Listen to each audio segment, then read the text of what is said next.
Good morning students, आप सभी का ऑनलाइन क्लास में हार्दिक स्वागत है। विद्यार्थियों, हमने पढ़ा था कि संसद के कार्य,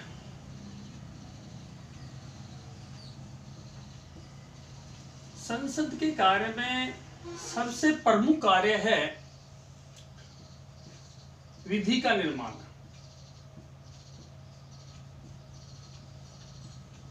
अपना ये टॉपिक आधा हो गया था। इसके आगे हमने पढ़ा था कि कोई भी जो विधेयक है जो एक सदन में जाता है, जैसे किसी भी एक सदन में, चाहे वो लोकसभा हो चाहे राज्यसभा हो, उसके 3 वाचन होते हैं। 3 वाचन हमने अलग अलग पढ़ लिए थे, प्रथम, द्वितीय और तृतीय। पहला वाचन जो बताया था कि सदन के अध्यक्ष की परमिशन, दूसरे में महत्वपूर्ण वाचन जिसमें बहस, वाद विवाद, हर धारा पर मतदान, तीसरे में सामान्य चर्चा के बाद मतदान। ये हमने पढ़ लिया था। ये एक सदन की कार्यवाही कंप्लीट हो चुकी थी। अब हम देख रहे हैं अगला जो टॉपिक है आपका, एक बार हम वापस से चलते हैं वहीं।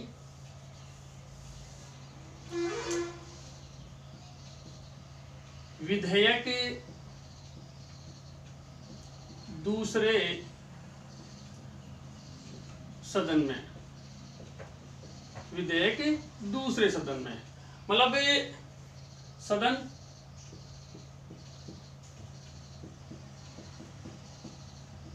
लोकसभा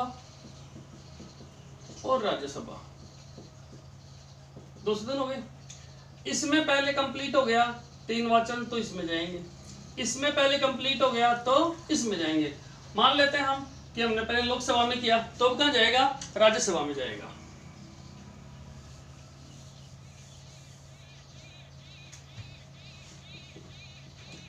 विधेयक दूसरे सदन में तभी जाता है जब वह प्रथम सदन में 3 वाचन पूर्ण कर लेता है। मतलब दूसरे सदन में तभी जाता है जब वो क्या करता है? 3 वाचन प्रथम सदन में, जो भी पहला सदन कोई सा भी हो, लोकसभा है पहला तो राज्यसभा, राज्यसभा है तो लोकसभा, तो दूसरे सदन में तभी जाएगा जब वो क्या कर लेगा? प्रथम सदन में 3 वाचन पूर्ण कर लेता है। उसी प्रकार दूसरे सदन में भी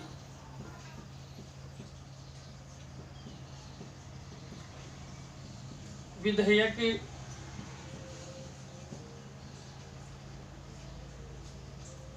तीन चरणों से होकर गुजरता है।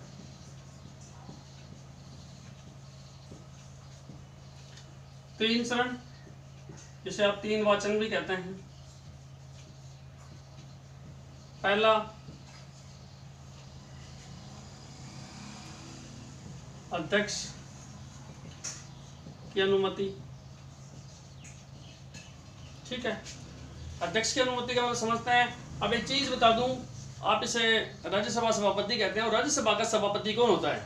राज्यसभा का सभापति सदैव उपराष्ट्रपति होता है। पहले तो अध्यक्ष की अनुमति, दूसरा महत्वपूर्ण वाचन, वाद विवाद, बहस, चर्चा सब हो जाएंगे इसमें। तीसरा, सामान्य चर्चा के बाद मतदान।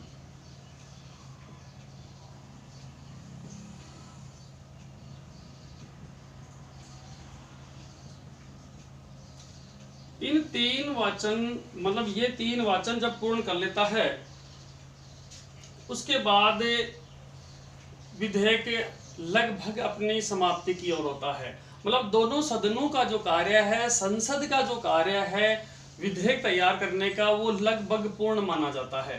मतलब प्रथम सदन में भी 3 वाचन और द्वितीय सदन में भी 3 वाचन, दोनों सदनों में विधेयक 3-3 वाचन कंप्लीट करता है। तीनों ही वाचन अपने आप में महत्वपूर्ण होते हैं। प्रथम वाचन में अध्यक्ष की परमिशन होती है, उसके बाद द्वितीय वाचन में वाद विवाद, बहस, चर्चा या फिर अन्य जो भी मतदान, प्रत्येक धारा पर मतदान, समितियों का गठन, समितियों का डिसीजन, ये सारे दूसरे वाचन में। कहने का मतलब किसी भी विधेयक के लिए दूसरा वाचन सबसे महत्वपूर्ण होता है। इस वाचन को कंप्लीट करने के बाद लगभग विधेयक अपने आप में पूर्ण माना जाता है। इसके बाद तीसरे वाचन में सामान्य चर्चा होती है, नॉर्मल, क्योंकि जो चर्चा होनी होती है वो दूसरे वाचन में लगभग कंप्लीट हो लेती है। उसके बाद इसके ऊपर मतदान होता है। मतदान में अगर क्लियर हो जाता है विधेयक तो अपने आप में पूर्ण माना जाता है।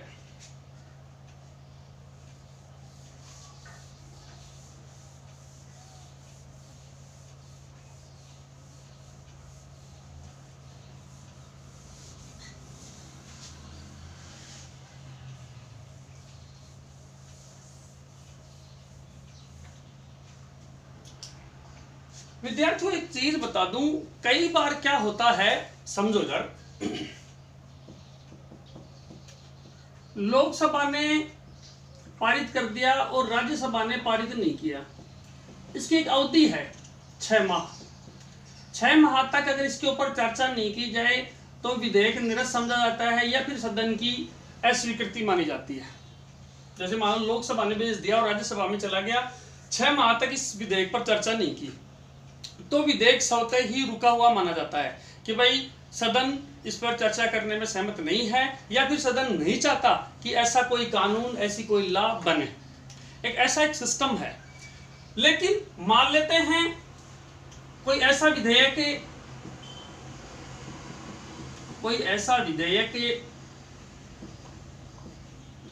जो जनहित या राष्ट्रहित के लिए अपने आप में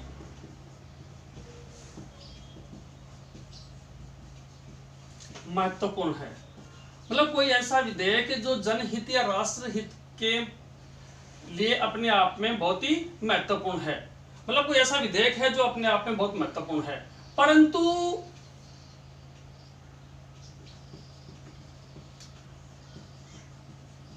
सदनों की आपसी असहमति, मतलब दोनों सदन सहमत नहीं है, असहमति की वजह से विधेयक अटक गया।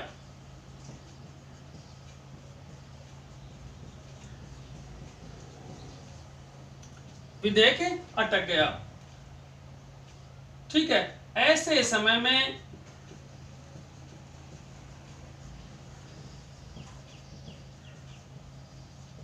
अनुच्छेद 108 के तहत राष्ट्रपति अनुच्छेद 108 के तहत राष्ट्रपति संयुक्त अधिवेशन बुलवा सकता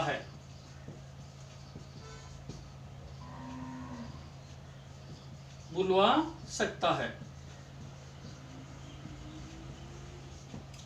समझो, कोई ऐसा विधेयक जो जनहित या राष्ट्रहित के लिए अपने आप में महत्वपूर्ण है। मतलब हम चर्चा कर रहे हैं कि लोकसभा ने पारित कर दिया, राज्यसभा ने रोक लिया, राज्यसभा ने पारित कर दिया, लोकसभा ने रोक लिया, कोई भी एक सदन ने विधेयक को रोक लिया या फिर 6 माह तक उस पर चर्चा नहीं की, 6 माह तक डिस्कस किया ही नहीं, तो विधेयक अपने आप में रुका हुआ मान लिया जाता है या फिर ये मान लिया जाता है कि सदन इस विधेयक को पारित करने में सहमत नहीं है। ठीक है, ऐसे समय में क्या, इसके नीचे देखो आप, कोई ऐसा विधेयक जो जनहित या राष्ट्रहित के लिए अपने आप में महत्वपूर्ण है। कोई विधेयक ऐसा है जो जनहित के लिए बहुत महत्वपूर्ण है अपने आप में, परंतु सदनों की आपसी असहमति की वजह से सदन के आपस में असहमत हैं। ठीक है, विधेयक अटक गया। ऐसे समय में अनुच्छेद 108 के तहत, मतलब आर्टिकल 108 इसका उल्लेख करता है कि राष्ट्रपति संयुक्त अधिवेशन बुला सकता है। राष्ट्रपति दोनों सदनों की सहमति के लिए एक संयुक्त अधिवेशन बुला सकता है। अब तक ऐसा 3 बार हुआ है, मतलब अब तक ऐसा 3 बार हुआ है कि संयुक्त अधिवेशन राष्ट्रपति को दोनों सदनों के असमंजस की वजह से बुलाने पड़े हैं, और जिनकी चर्चा हम आगे कर रहे हैं।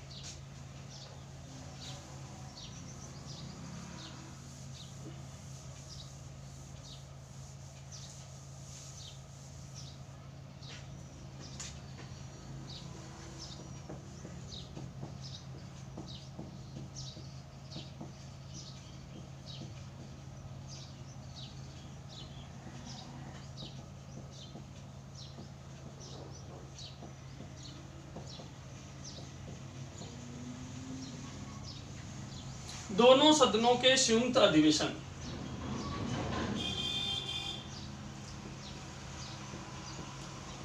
अब तक 3 बार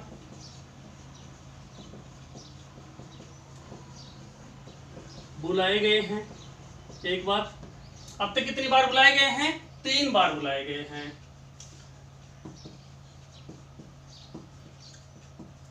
अधिवेशन बुलाने की शक्ति राष्ट्रपति के पास है, मतलब अधिवेशन कौन बुला सकता है? राष्ट्रपति। परंतु संयुक्त अधिवेशन की अध्यक्षता लोकसभा अध्यक्ष करता है।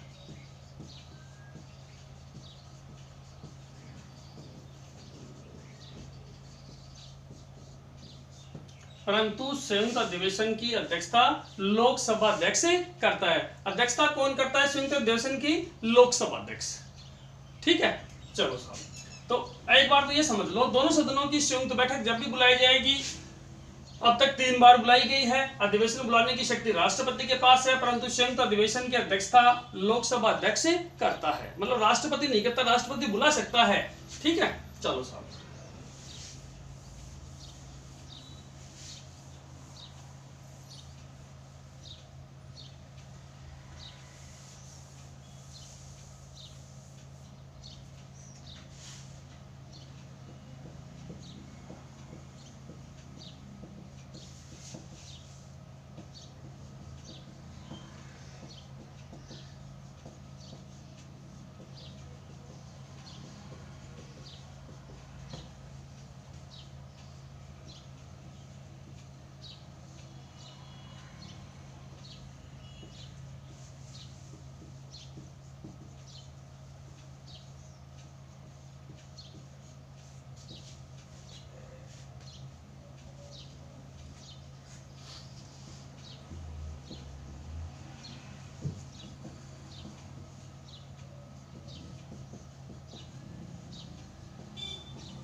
सुनो, 1961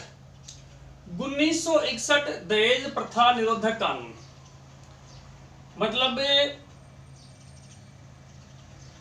1961 में जो संयुक्त अधिवेशन बुलाया गया वो कौन सा था अधिवेशन? दहेज प्रथा निरोधक कानून, मतलब कौन सा, सॉरी भाई, कौन सा विधेयक था? दहेज प्रथा निरोधक विधेयक था। और इस पे दोनों सदनों में असहमति थी। उस समय प्रधानमंत्री थे आपके जवाहरलाल नेहरू। कौन थे भाई? जवाहरलाल नेहरू थे। ठीक है। दूसरा 1978 बैंकिंग सेवा अधिनियम। ठीक है, मतलब बैंकों में सुधार से संबंधित एक विधेयक था जिस पर दोनों सदनों में असहमति थी। इसके लिए भी संयुक्त अधिवेशन बुलाने की आवश्यकता पड़ी। इस समय प्रधानमंत्री थे मोरारजी देसाई। ठीक है। तीसरा 2002 आतंकवाद पर पाबंदी लगाने के लिए, आतंकवाद से संबंधित रोक लगाने के लिए ऐसे कई विधेयक बनाए जा रहे थे और उनमें से एक पोटा, मतलब इंग्लिश में इसे पोटा बोलते हैं, ये कानून और बनाया गया, इसे आतंकवाद निरोधक कानून कहते हैं। ठीक है। और इस समय प्रधानमंत्री थे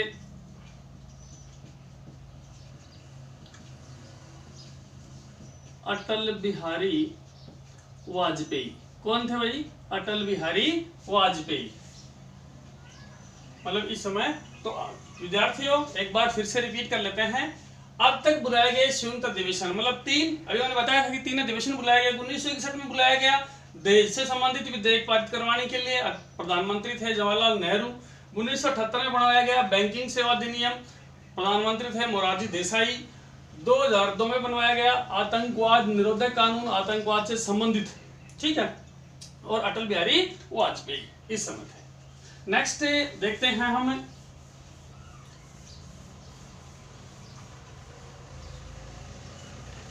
अगला, देखते हैं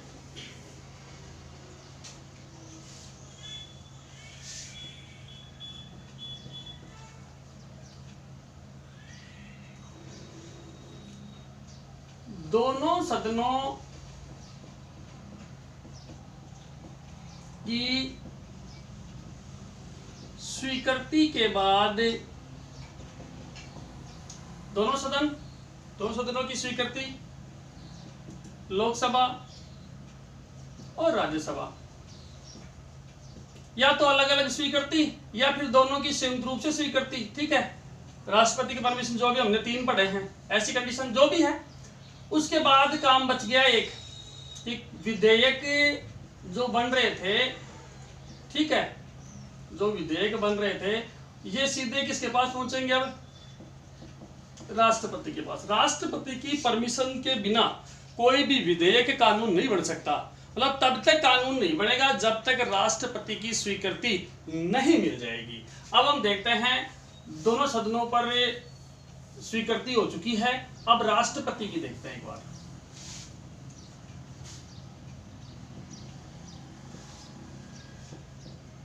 अनुच्छेद 111 में किसी भी विधेयक पर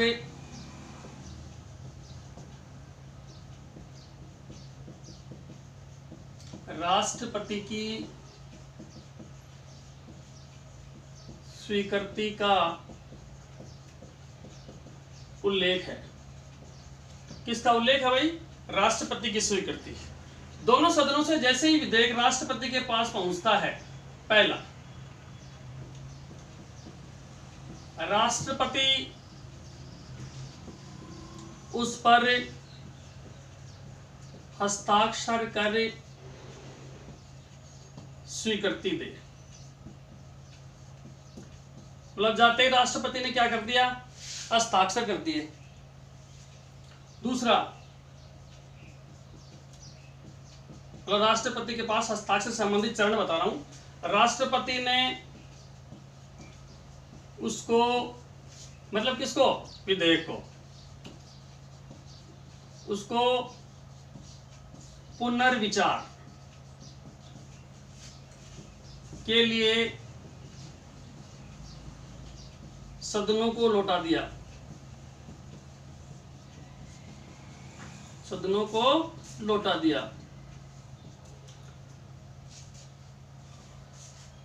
सदनों ने उसे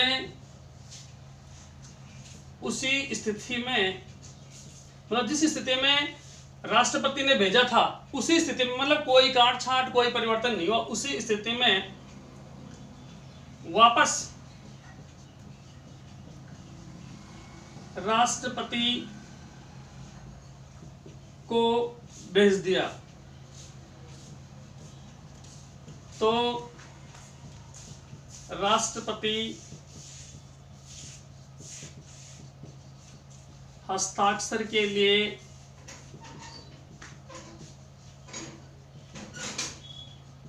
बाध्य होता है।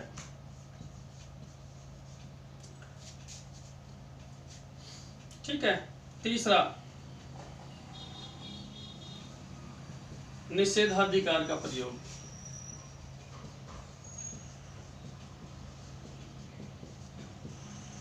जिसे जेबी वीटो कहते हैं। अब समझो साहब इसको, अनुच्छेद 111 के तहत समझना है इसको। अनुच्छेद 111 में किसी भी विधेयक, मतलब जैसे अभी हमने पढ़ा था कि एक विधेयक तब तक कानून नहीं बनता जब तक उस पर राष्ट्रपति की स्वीकृति नहीं होती है। मतलब कोई भी विधेयक तब तक कानून नहीं बनता है जब तक उस पर राष्ट्रपति की स्वीकृति नहीं होती है। कोई भी विधेयक सबसे पहले किसी एक सदन में पेश होता है, उस सदन में 3 चरण पूरे करेगा, प्रथम, द्वितीय और तृतीय। 3 चरण या 3 वाचन कंप्लीट करने के बाद वह दूसरे सदन में जाता है। जैसे पहले लोकसभा में था तो राज्यसभा में जाएगा, राज्यसभा में तो लोकसभा में जाएगा। मैं बार बार रिपीट कर रहा हूं, इसको अच्छे से समझ लेना। उसके बाद दोनों सदनों में क्लियर होने के बाद अनुच्छेद 111 में वर्णन किया गया है। किसका वर्णन किया गया है? कि राष्ट्रपति की स्वीकृति के बिना कोई भी विधेयक कानून का रूप नहीं ले सकता। तभी विधेयक कानून का रूप लेगा जब राष्ट्रपति की स्वीकृति मिल जाएगी। संयुक्त अधिवेशन आपको बता दिए कि भाई जैसे दोनों सदनों में असमंजस है तो संयुक्त अधिवेशन बुलवा लिया जाएगा, और अब तक 3 ही बुलवाए गए हैं, 1961, 78 और 2002।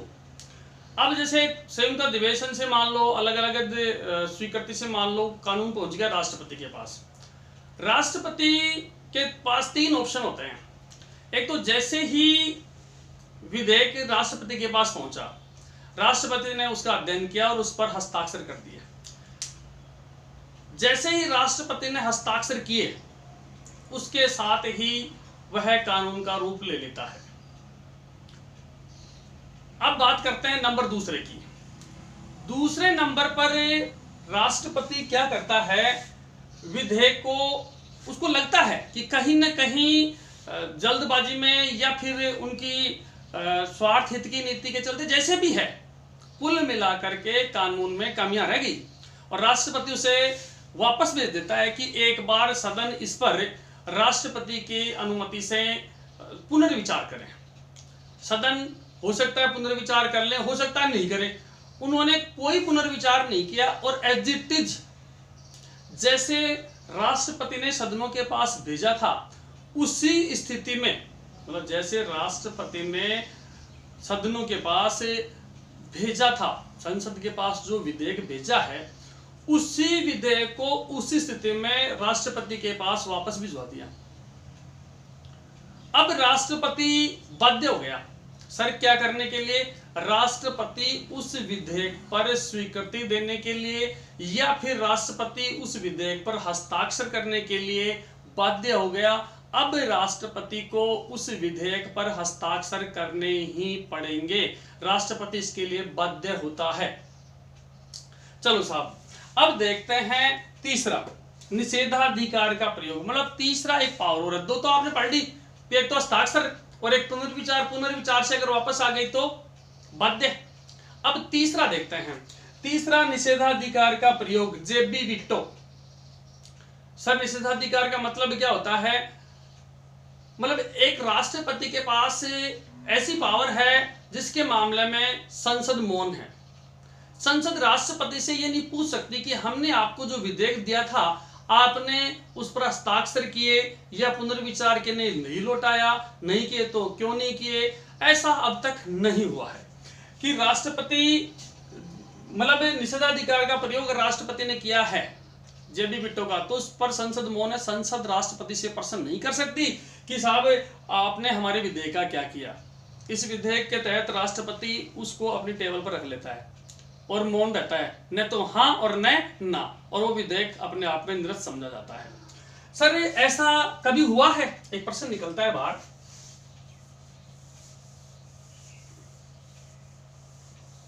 जेबी वीटो का प्रयोग,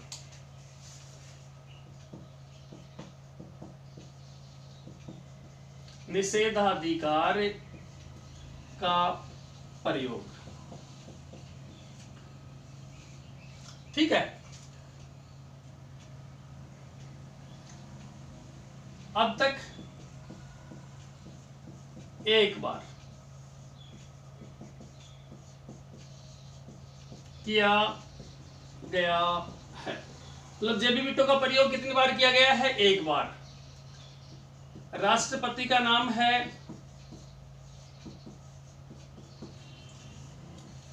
ज्ञानी जैल सिंह। कब? 1986 में। विधेयक का नाम है